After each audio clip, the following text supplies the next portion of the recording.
you can very clearly tell what this book is about. Hello everyone, and welcome back to another video. I hope everyone is having a good Pride Month. So I have literally just finished filming my Mythology May reading vlog, and we are moving straight on to another reading challenge. My glasses are fogging up. Oh dear. Just like this time last year, I want to spend June reading and recommending books that are written by and or feature characters that are part of the LGBTQ+ community, because representation in all forms of media, including books, is super important and one of the first steps towards acceptance in society in general. So I've made myself a little list of books that I want to read. There's absolutely no way that I'm getting to all of them because this month is going to be pretty busy. I know last year I read an absolute ton of books, but that's probably not going to happen this year. I'm gonna try and read as much as I can, but I am significantly busier this year than I was this time last year. Like, I am working part-time now and doing theatre and rehearsing for that. So I am really looking forward to this challenge. Last year I read some amazing books. Some of them became real highlights of the year for me. So let's see if we can find some more great books this year as well. I am starting off the month by reading How to Be Both by Ali Smith, which I started reading last night and I ended up falling asleep about 12 pages in because it was like 2 a.m. This is, I think, my fourth book by Ali Smith that I have read. I absolutely love her writing style. It's very lyrical and fluid, and you don't really know what's going on a lot of the time, but it doesn't matter that you don't know what's going on because you just kind of sit back and enjoy the vibes. This is also a winner of the Women's Prize for Fiction. It won in 2015, and yeah, one of my kind of long-term goals, very long-term goals, is to try and read all of the Women's Prize for Fiction winners. I'm not doing very well at that challenge at the moment. I think I have read maybe 3 of the books, but I will be making progress this month with this book and also one other Women's Prize for Fiction winner that I want to read, or I guess reread, also this month, but I will talk more about that when the moment comes later in the video. But yeah, I'm going to read this book and I will let you know how I get on. Hiya! So last night I finished reading How to Be Both by Ali Smith. This is a book that's kind of in 2 halves. The first half is kind of historical fiction-y, about a Renaissance artist who is kind of stuck in this like purgatory state, kind of like a ghost, and the artist is reflecting on their life and their work and their memories. And then the second half is much more contemporary literary fiction, and it follows a teenage girl who has experienced a really devastating loss in her life a couple of months previous to the book. So she's experiencing a lot of grief, a lot of mental health issues, and to make matters more complicated, she is also potentially experiencing first love. So it's not really what I was expecting from a book with this cover, although the picture on the cover of the book does become a lot more kind of relevant and it is explained within the context of the story. The book itself is written beautifully. It's got some amazing prose. It's very kind of stream of consciousness vibes. There isn't much of a plot. It's kind of very meandering, and yeah, the vibes are there. I think all of the stuff about the theme of grief was very, very well handled. I felt the same when I read Spring by Ali Smith back in April, which also deals somewhat with the theme of grief. I think Ali Smith writes grief and the experience of grieving really, really well. There were definitely times when I felt like the narrative had a little bit too much of a wander. As I said, it's a very stream of consciousness like book, which I do love normally. But yeah, sometimes I do feel like the narrative went a little bit on too much of a tangent, so that by the time you got back to the original point of whatever Ali Smith was talking about at that part of the story, it kind of lost its meaning a little bit. It's told in a very non-chronological way, which takes quite a lot of brain power to get through. Like, you cannot zone out for even a minute, because the minute you zone back in, the narrative is in a completely different point in the timeline and you have no idea what's going on. So yeah, I do feel like the book could have benefited from being a little bit shorter, but overall I did have a really good time. I really enjoyed reading this, as I do with every Ali Smith book that I have read, so it wasn't really much of a surprise, and I would definitely recommend it. Hello, it's Liv coming to you from the edits. I've almost finished editing this video, but I just wanted to add, since I forgot to mention it when I was filming my review for How to Be Both, that something that was actually pretty cool when I found this out, and something that I've never actually seen done in a book before, is that the two halves that the book is written in, they are randomised.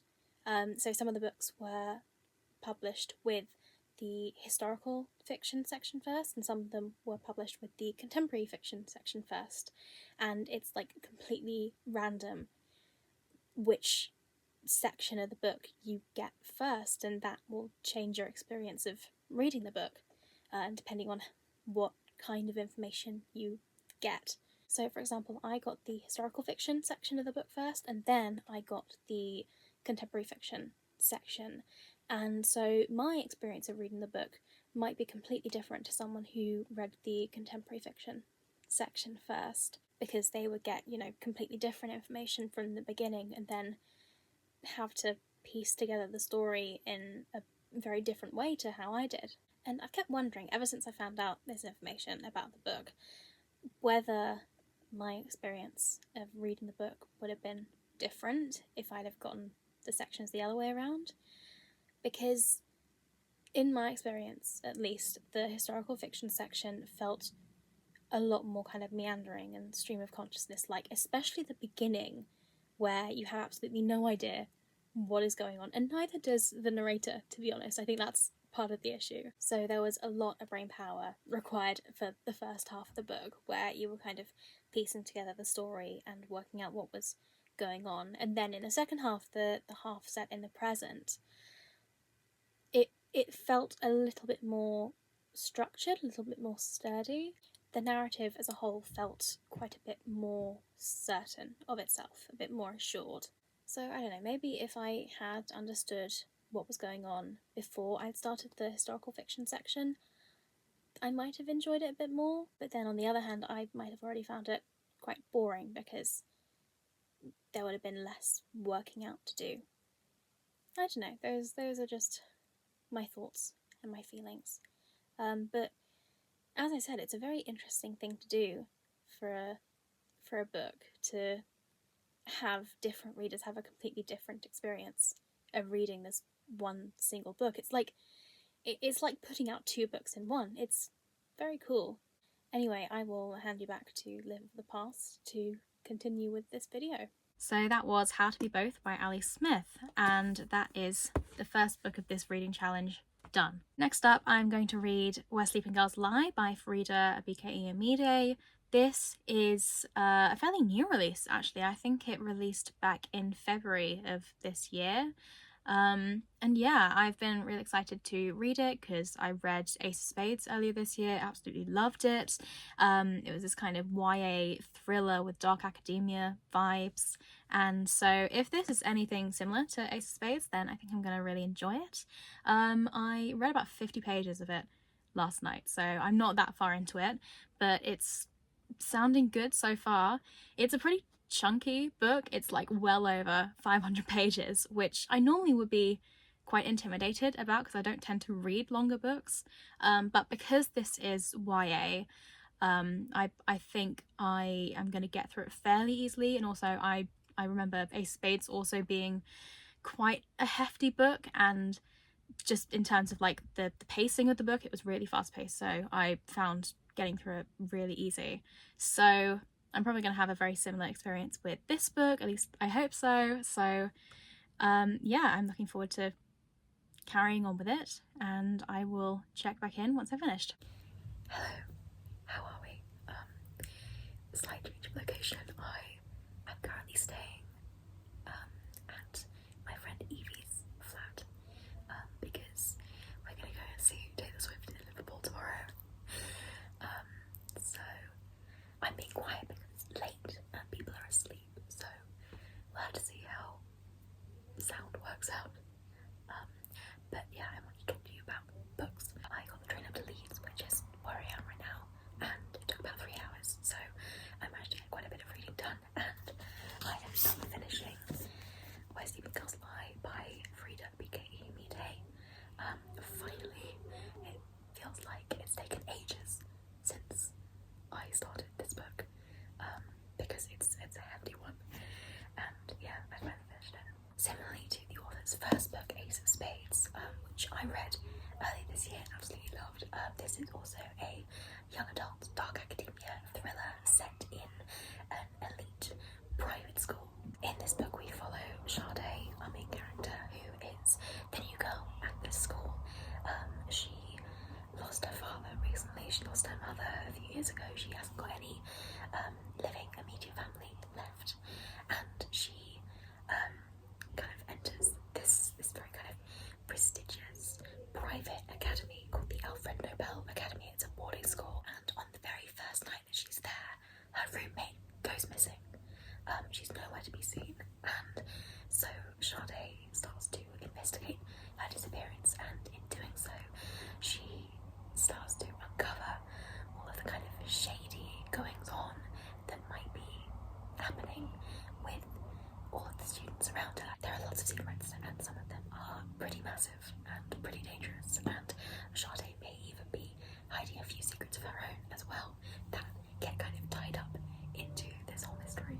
It was a really interesting and thrilling exploration into the kind of shady goings on that can be swept under the rug at private schools, kind of in the name of tradition and upholding expectations, and basically keeping the money from sponsors coming in. And that's really what dark academia is supposed to do. It's meant to explore and expose the problems with education as an institution.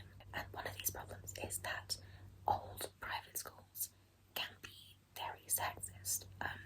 They can kind of allow the boys and the men, the male teachers even, to get away with a lot of kind of terrible things in the name of tradition. And without going into specifics, that is pretty much what this book covers. I thought the plot was really interesting. I didn't get the main plot twist. I was quite surprised by it, but there are definitely clues kind of littered throughout the first half of the book that point to something happening. So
So I did also bring 2 more books on this trip, and that does sound like overkill, definitely. But I do have reasoning behind it. Just trust me on this one. Go with it. So after I finished Where Sleeping Girls Lie, I started reading Cruel Seduction by Katie Robert. I did not get very far. I got like maybe 10, 15 pages in, and then the train pulled into Leeds, and I had to get off. But this is book 5 in the Dark Olympus series, and I read book 4 at the end of last month, and it kind of, the ending, it finished in a very kind of precarious place, and yeah, I just wanted to keep reading to see where the plot was going, but I wanted to read something that was kind of as easy to read as Where Sleeping Girls Lie was. Like, that is a YA book, it's a romance book, and I absolutely sped through Radiant Sin, which was the previous book in the series. I found it very easy to read. I found this whole series pretty easy to read, and I kind of wanted that because I feel like I may be in danger of entering a reading slump. I don't want to even speak that into existence, but there's the possibility, because I have been reading a lot more slowly over the last couple of weeks than I have in, in the past few months. And I think I struggle quite a bit with how to be both, because it was very literary. Like, it was a great book, but I struggled to get through it because it was quite dense and required a lot of brain power. So I'm thinking I might just keep reading books that don't necessarily require as much brain power to fully, absorb and understand. So I have this one, and I will say it is going to take some bravery to read this in public, because it does get, if any of the other books are, something to go by, it's going to get pretty spicy. So that is Cruel Seduction. I also brought, having, said that I didn't really want to read anything particularly literary, I have brought Rainbow Milk by Paul Mendes, which I think is a kind of contemporary-ish literary fiction. Is it contemporary? No, it's not. It's historical. Again, I don't know if I'm particularly in the mood for something historical fiction-y, because it's not typically a genre that I find exciting. But I do really want to read this because I've heard good things about it, and it does sound pretty intriguing. So I brought this along just in case I get too embarrassed reading this for 3 hours on the train home on Saturday. So that is my update, and knowing my luck, this audio will probably all be completely unintelligible, and you won't be able to hear a word I say, and I will have to re-record this entire thing, but keeping my fingers crossed, and I will see you in the next update. Hello. It's been a while. The weather has been absolutely baking the past few days. Like, it hasn't felt like summer up until like a few days ago, and then it's just been like boiling hot ever since. And yeah, I don't like it. So yeah, because it's been so hot, I have had no motivation to do anything, really. And also, it's taken me a good few days to properly recover from seeing Taylor Swift. The concert was incredible, like one of the best experiences of my life ever. I was at Liverpool night 2. She sang Gold Rush, which is my #1 song by her, as part of the surprise set, and my brain kind of ceased to function. It was, yeah, really, really cool, and I had the best time. But it has been like over a week since I saw her, and I feel like I'm still kind of physically, mentally, emotionally exhausted from the experience. The concert hangover is real, and that's also why I haven't had much motivation to really give a lot of updates about what I've been reading. So yeah, I'm gonna do that now, even though it has been more than a week. So I did end up finishing Cruel Seduction by Katie Robert. I did a lot of reading of this on public transport, which I feel was quite brave to just like be reading a book just visibly with the title Cruel Seduction. Like, you can very clearly tell what this book is about. This is the 5th book in the Dark Olympus series. It follows Aphrodite and Hephaestus, who for reasons of plot kind of enter into this arranged / forced marriage, and they both hate each other. They're both enemies, and they want to make each other's lives as miserable as possible, and they think that the best way to do that is to sleep with the people closest to them. So Hephaestus goes after Aphrodite's kind of on and off partner, current ex-boyfriend Adonis, and then Aphrodite goes after Theseus' best friend Pandora. So there's a little bit of tension there, and then all the while they are also sleeping with each other and having hate sex. And the plots from there, as you can probably guess. Feelings get complicated. Yeah, lots of stuff happens. I actually did really enjoy reading this book. What I liked most about it was the political intrigue.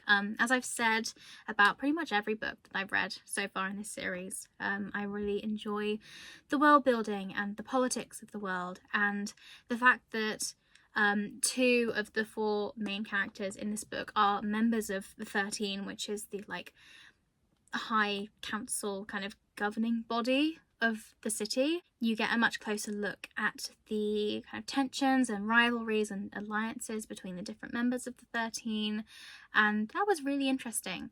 And there's also much more of an overarching plot appearing. It kind of started making an appearance in the 3rd book, and then it's been slowly growing throughout the 4th book, and now in this book it's very apparent that something big is going to happen kind of throughout the rest of the series, which is quite exciting. However, as I've also probably said for most of the previous books, the weakest part of this book was the sex scenes, and there are a lot of them in this book. I mean, you've got 4 major players in this book who are engaged in this love square.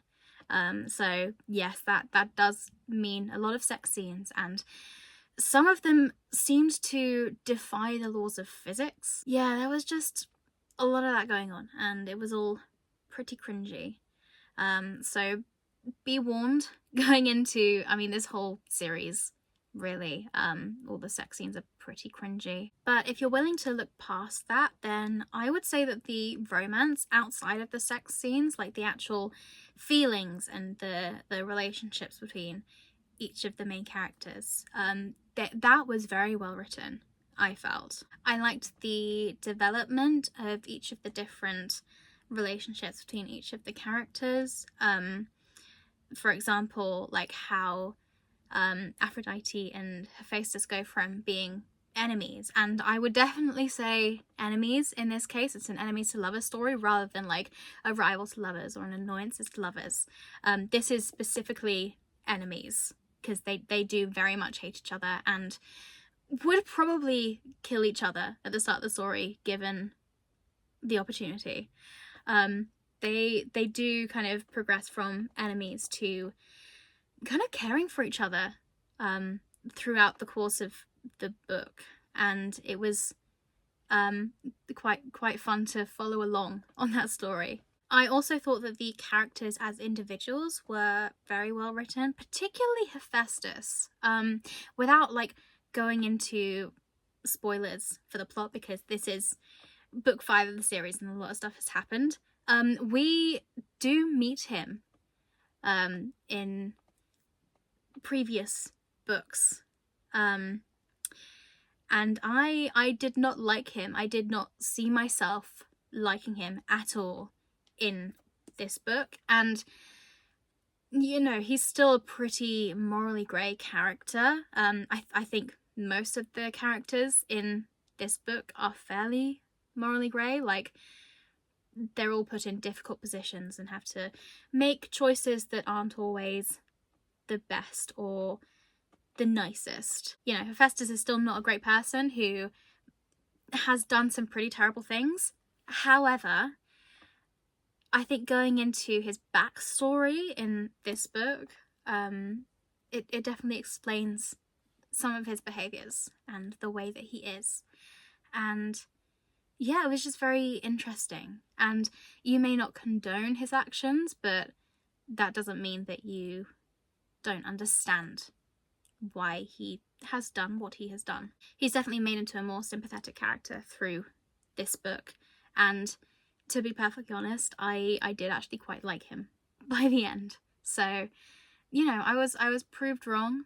So that was Cruel Seduction by Katie Roberts. I then ended up reading a fun little book called Pizza Girl by Jean Kyung Fraser, and this is quite a short book. It was about 200 pages, about a 19-year-old girl, young woman, who is pregnant, and she works at a pizza place as a delivery driver. She becomes infatuated by and obsessed with this one customer of the pizza restaurant, and she starts stalking this customer, and the story goes from there. This was a really intriguing little story with a very fun premise.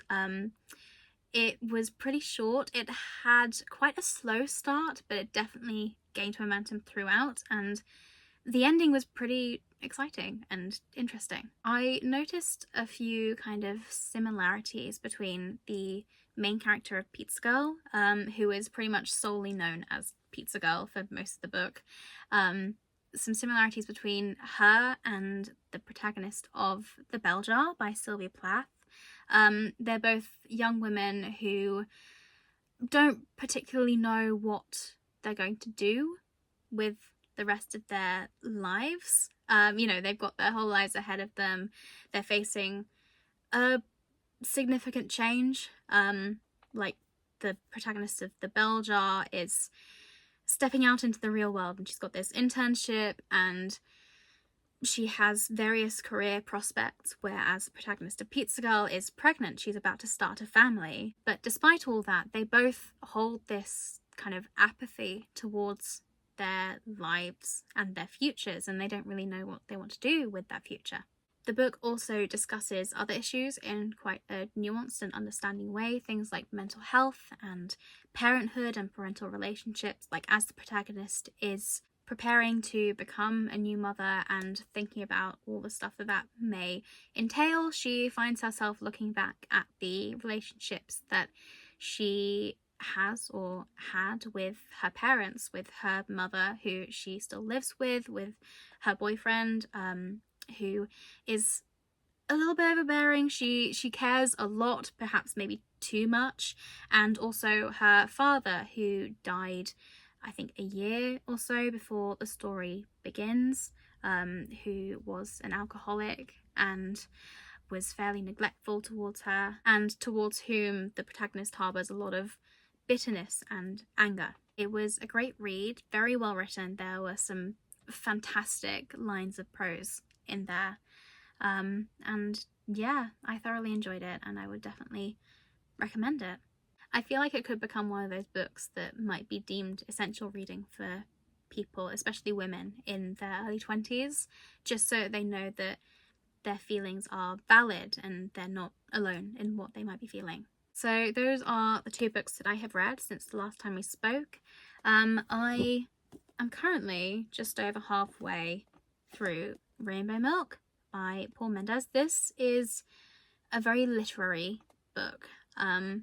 It reminds me a little bit of An Orchestra of Minorities, which I read last month, and that was very literary, very dense, like well written. It like read like poetry in some places, but it took a lot of brain power to get through, and that's how I feel reading this. And I don't know, I haven't really felt like reading a lot of literary fiction lately, so I feel like that's why I'm struggling a little bit with this one. I would say that now that I'm beyond the halfway mark, I think that the story is picking up a little bit. I definitely struggled to get through the first kind of 30-40% of the book, but now I think I'm having a slightly easier time. So I'm going to finish this one, and then I put up a poll on my Instagram pretty much as soon as I finished Cruel Seduction, just giving a few options of what I should read for my next book, and Rainbow Milk was one of them, and then I also put in Gresham Valden and A Million to One and The Song of Achilles. And for a good while, for most of the duration of the poll, it looked like Rainbow Milk was going to win, so I started reading it. And then there was a lot of last minute support for The Song of Achilles, and it ended up winning in the poll by 1 vote. So yeah, I think that's going to be my next read after Rainbow Milk. And that will be a reread, which I'm really excited for. But for now, I am going to finish Rainbow Milk, and I will let you know my thoughts when I'm done. Hello, it is the very next day. It's still boiling hot, and I'm dying. But I have just finished reading Rainbow Milk by Paul Mendes. This book, for the most part, follows our main character, Jesse, who is a young gay black man who's had a very conservative, oppressive religious upbringing as a Jehovah's Witness in the Black Country in England. And eventually, throughout the course of the book, he moves to London, and kind of finds his own way from there and discovers his own identity and makes a life for himself. As I said yesterday, this book has a very slow start. I really struggled to get into it. It felt a little bit disjointed. I think part of that might have been the non-chronological narration style. There's kind of a chronology to it, but there are a lot of flashbacks to the point where it does sometimes become a little bit confusing what time period we're in. And I think also part of that is that there is quite a long prologue at the start of the book that is told from a completely different perspective. It's from the point of view of this Windrush migrant in the 1950s who came from Jamaica to live in the UK, and it's told from his point of view. And prologues, especially long prologues, they're a little bit of a turn off for me in a book, because they tend to provide a lot of exposition but not much action. And even in this book, it doesn't provide a huge amount of exposition anyway, at least nothing that becomes particularly relevant or comes into play until the end of the book. The prologue in general and the characters who appear in the prologue seem kind of irrelevant until the end of the book, and then they do very much come into play. But at least for the first half, you do get this kind of inkling that the point of view character in the prologue has some kind of significance, but you don't know what that significance is specifically. So as a result, that just kind of adds to the disjointedness of the story. However, past the kind of halfway, maybe 60% mark, the story really does start to pick up quite a bit, and everything starts kind of slotting into place, and all the puzzle pieces come together, and you do get a pretty satisfying conclusion. And I mean, I was like 65% of the way through the book yesterday, and then I just sped through it, and I did really enjoy it by the end. There was a lot that I really liked about the book. I think the depiction of the experience of growing up in a very oppressive religious environment was very well done. I think that actually draws from the author's own experiences of growing up as a Jehovah's Witness, which is pretty cool, and that does explain why it feels so real. I could definitely draw comparisons to something like Oranges Are Not the Only Fruit by Jeanette Winterson, which is also a kind of coming-of-age story about a queer person growing up in a very Christian environment. And then I also really loved the descriptions of the settings, both the setting of the Black Country where Jessie grows up, and also London where Jessie moves to. It's very vibrant and vivid and lively, and there's a real emphasis on the fact that the character of the city comes from the people who live there. There is a lot of focus on just brief appearances and descriptions of minor but quite characterful figures who just kind of maybe walk past Jessie or are on public transport with him. And I thought that bared quite a bit of a resemblance to NW by Zadie Smith, which actually I wasn't all that impressed by, and I feel like that could be a little bit of an unpopular opinion, but I didn't love that book. But one of the things that I did enjoy was the description of the setting of northwest London described through the people who live there. And you can definitely see that in this book as well. Another thing that I really enjoyed about Paul Mendes' writing style was the fact that they did not sugarcoat anything. And what I mean by that is they talk a lot about sweat and grime and grease and all of the stuff that you don't necessarily want to hear about. It does make the book quite uncomfortable to read at times, but I think that that is the point. I think that's intentional. You are meant to feel uncomfortable reading this at times because it does delve into some pretty dark themes like drug abuse and addiction and sex work and people living with AIDS. A lot of this book happens in the early 2000s where AIDS is still pretty prevalent among the queer community. So to attempt to sanitize the story and take out all of the uncomfortable and gross and graphic parts would kind of be doing the story a disservice. And also it does just make the descriptions and the story overall all the more real. And you know, the author drew quite a bit from their own experience for, I think, the whole storyline. And that does really suck to think that the things that Jessie goes through in this book, and he does go through a lot of really awful experiences, they're all things that actually happened to someone. It's not completely fiction, and the thought of that does feel quite uncomfortable, but I think that's the intention. This is a book that really shows that it's not just all sunshine and rainbows and pride parades, and life for a lot of queer people, especially queer people of colour, is still pretty hard. It's definitely a book that makes you think and reflect on your own privileges. So that was Rainbow Milk by Paul Mendes. And also, this is Paul Mendes' debut novel. This is the first and I believe currently only book that they've written, and honestly, if this book is their first go at publishing a novel, then I can't wait to see what they're going to put out in, 5-10 years, given, more practice and all of that, because they've already honed their craft so much. This is incredibly written, and yeah, I'm just really looking forward to seeing what might come out next. I think that Paul Mendes might be a name to look for in the future.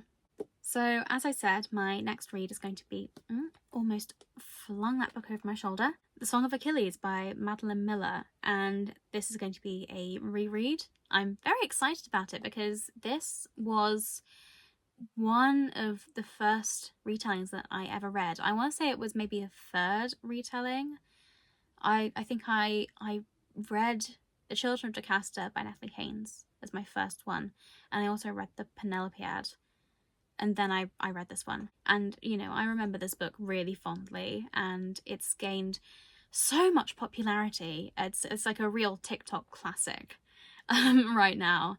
And yeah, I'm looking forward to seeing whether or how much my opinions of this book have changed, because I've changed quite a lot since I first read it. I read it, you know, when I was 16 or 17, and since then I've you know, grown up. I've become an adult. I've gotten myself a master's degree in classics, specializing in classical reception studies. I've read a huge amount more in terms of like mythological retellings, but also in terms of like actual academic stuff and ancient sources. I've read and studied the Iliad at length since reading this for the first time. So instead of reading the book with, I guess, the heart and the mind of a teenager who read a lot of fan fiction, as I did when I first read it, I'm gonna go into it with, I guess, the mind of an academic who also reads a lot of fan fiction.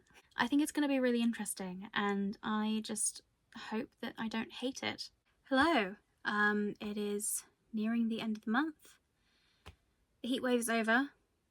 Finally. Thank goodness. I can actually go about my life without sweating my face off, which is amazing. This morning I finished reading an ebook. I'm still going with Song of Achilles. Talk about that in a bit. But I finished reading Things We Say in the Dark by Kirsty Logan, which is a collection of short horror stories. And I'm not usually a horror person. Like, I don't like watching horror films. They either are incredibly boring and predictable, or they give me anxiety. It's either one of the two. And I don't read a massive amount of horror books either. Like, I've read Carrie by Stephen King, but literally because I was doing the musical and I wanted to do a bit of research. But that's about it. So I wasn't entirely sure, kind of going into the book, whether or not I would actually enjoy it, but I ended up really liking it. All of the stories had this kind of very eerie, slightly uncomfortable vibe to them. Some of them were more kind of on the supernatural side of the horror genre. Some of them were more psychological and like realistic. And something I do kind of find with short story collections is that, much like songs on an album, there are quite often a couple of skips. There are, you know, some stories that fall short of the rest of them, but I didn't find that with this collection. All of the stories were pretty strong. There weren't really any flops. So yeah, I think that's really commendable. Quite a good achievement. So yeah, I would definitely recommend the collection. It was very original, quite a short read as well, which can be quite nice. And yeah, perfect for if you like weird girl fiction. I kind of draw similarities to, I guess, Mona Awad's writing, and she's one of my favourite authors, so I really love this one. I am currently just over halfway through The Song of Achilles. I have maybe 150 pages left, which sounds like a lot, but I am kind of confident. I'm quietly confident that I'm going to finish it today, because it is the last day of the month, so I'm a little bit pushed for time. But we have gotten to the Trojan War section of the book, and there's a lot of action, so I have a feeling it's going to kind of whiz past, and I will breeze through the second half of the book, and I am ready to get my heart broken. I did it. I finished reading The Song of Achilles. My god. It's so weird. Like, I know how this book ends. I have read it before. I have read the Iliad. I have studied the Iliad, especially the last book of the Iliad, in extreme depth. I know how the story goes, and yet, why was I so emotional over this book? Like, there's just something about the writing and the way that the relationship between Achilles and Patroclus is portrayed, and their devotion to one another. It just, it gets me. Like, I want to write characters and relationships like that. This book has some beautiful prose. It at times reads like poetry, And yeah, there are just some beautiful romantic lines in here. Stuff like, "He is half my soul, as the poets say," which, you know, references like that whole creation myth that the humans were originally kind of four-legged, four-armed, two-headed beings, but then they got so powerful that Zeus split them in half to kind of nerf them, and they spend the rest of their lives looking for their other halves, their soulmates. I just, is this a perfect retelling? No. Is it a truly accurate retelling? No. Does Madeline Miller take quite a few creative liberties with the characterization of especially her main characters? Yes, she does. I'm still not a massive fan of the way that she portrays Patroclus to be kind of weak and inexperienced, because like, he was a hero in himself. He, you know, he fought in the war. He was a couple of years at least Achilles senior in canon. So yeah, he very much is not the uwu small bean that Madeline Miller makes him out to be. But you know, the one thing that kind of revolutionized the way that I read and interpreted this book, that I feel like people who also don't particularly enjoy the portrayals of the characters in this book could also adopt, is the idea that Patroclus might be something of an unreliable narrator. Because if you consider that Patroclus is an unreliable narrator, then things start to make sense. Like, of course, he would over exaggerate and present himself as much weaker than Achilles because he idolizes Achilles. He wants Achilles to be seen, be viewed as invulnerable, superhuman, completely experienced in terms of fighting. To him, Achilles is the best thing since sliced bread, so of course he would make himself seem a lot weaker compared to him. And similarly, of course, he would portray Achilles as a lot softer compared to the ruthless killing machine that he is in canon. Like, we do see glimpses of Achilles kind of taking pride and joy in killing hundreds of people for fame and glory. Like, we do see that in this book, but it is still kind of brushed over. You know, there is a reason for that. Patroclus wants to keep seeing Achilles as this perfect, loving person, but he can't do that if he, you know, fully accepts the more merciless parts of him. I don't know, that's just my take on the book and the narration, and I feel like it did change my perception and understanding and interpretation of it for the better. And yeah, it was really interesting to return to the book after so many years, and I'm just very glad that I still enjoyed it and I haven't just been hyping this book up in my head for nothing. So yes, overall, this was a slay, and I do also think it deserves credit for kind of inspiring this massive trend of Greek myth retellings, because, you know, it was the first one that truly got big on social media, and yeah, then there was this complete explosion of mythological retellings after that, and a lot of them are amazing and potentially would not exist if not for the popularity of this book. So yeah, I do feel like some TikTok books do deserve the hype. And I mean, this book has been around far longer than TikTok was. It, you know, it won the Women's Prize for Fiction in 2012, so, you know, it does have longevity. So yeah, that was The Song of Achilles by Madeline Miller.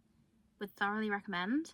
And that brings us to the end of this reading challenge. This was the final book. It is now July 1st, so yeah, that's it. So these are all the books that I read this month in terms of physical copies. I did also read 2 ebooks, that is Pizza Girl and Things We Say in the Dark. And overall, a very successful month. I don't think I read a single book that I didn't enjoy. You know, some I did like more than others. I think The Song of Achilles was a big highlight. I think I saved the best to last, but I also really enjoyed Pizza Girl and Things We Say in the Dark. Both of those were, I'd say, 4.5 star ratings. And then Where Sleeping Girls Lie was a 4.25 star rating. Also very much enjoyed that one. So yeah, very successful. I thoroughly enjoyed this challenge. I mean, it wasn't really a challenge considering I do already read a lot of queer fiction. But yeah, I had a lot of fun. Also, it is finally cold enough for me to wear my Taylor Swift merch. It has been baking hot for the past week, and then finally it rained today. And normally I would not like the rain, but it was just such a relief just to, you know, feel cold. And like, we're like in summer, so the heat is definitely going to come back, but just to have a little bit of relief from it was very nice. And to be able to actually give my Taylor Swift merch that I paid a lot of money for and haven't been able to wear yet its first kind of proper outing, that was very cool as well. Thank you so much for watching, especially if you got to this point in the video. If you enjoyed it, which I hope you did. If you have gotten to this point in the video, please give it a like, subscribe to my channel if you want to see more content. You can also follow me on TikTok and Instagram and Storygraph. My username on all of those platforms is @WedlibJones, so please do give me a follow if you want to see even more content. I promise I do post on those platforms a lot more often than like once every 2 months. Thanks again for watching, and I will see you in the next video. Bye!